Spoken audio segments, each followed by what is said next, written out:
On Valentine's Day, my brother and I were talking about dimensions, spiritual growth, personal evolution, And during the conversation, he asked me if I knew what life I was on. Then he said, I want to know what life I am on because I want to know how much more growth my soul needs before it can reach enlightenment. And I was like, wait, but you are already enlightened, so I don't really understand the question. I'm going to explain to you what I tried to explain to my brother during this conversation. I am sure you have heard people say that we are all one and we are all the same. And that's true. At the highest level of existence, at the highest level of consciousness, we are all one. We come from the same source. We are the same consciousness. However, as consciousness begins to create, or some of us might call it to dream, it gives form to dimensions, beings, planets, realities, even entire universes. So this right here is the highest level of consciousness. This is where we are all one, we are all together, okay?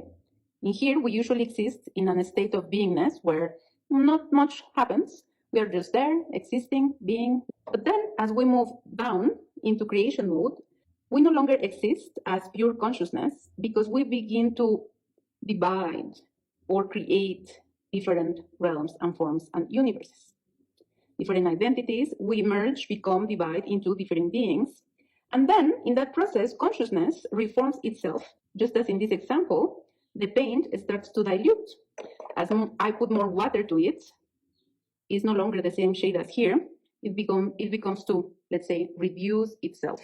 The same thing happens with consciousness. As it moves down into physical form, into physical matter, into human reality, it has to adjust its vibration so that it can inhabit denser forms like humanoid species, etc.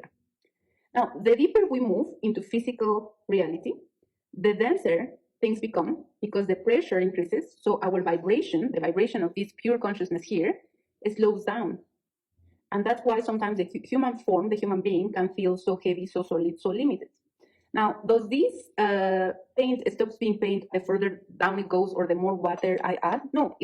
What happens is that if this level of consciousness, if totality, were to come into a physical form, it will dissolve the human body because the dense human body we inhabit cannot handle the vibration of totality.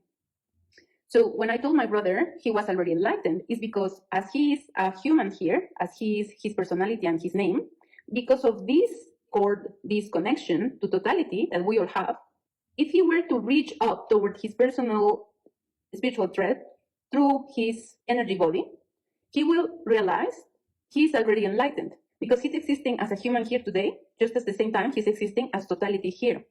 If he were to go into himself and reach and connect with his spirituality, he will be able to travel and drive through this channel to meet his higher self. The higher self is somewhere here, probably somewhere here, absorb information from his higher self, which is himself, just a freer, more expanded version of him, and then through the same cord, bring down into his human form, his human body, the information that he already possesses here.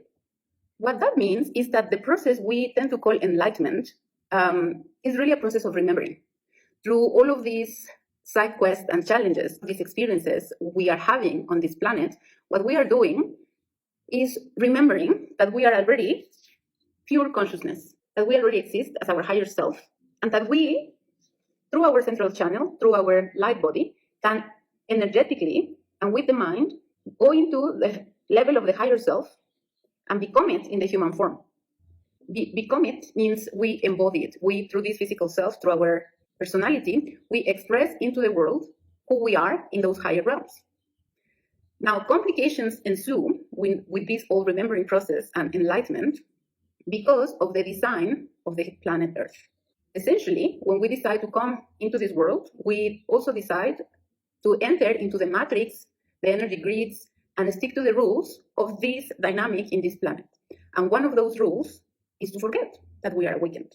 And so when you are in the process of a spiritual awakening, you need to know that you are not building your higher self. You are not trying to become something that you are not or reach a very high ideal.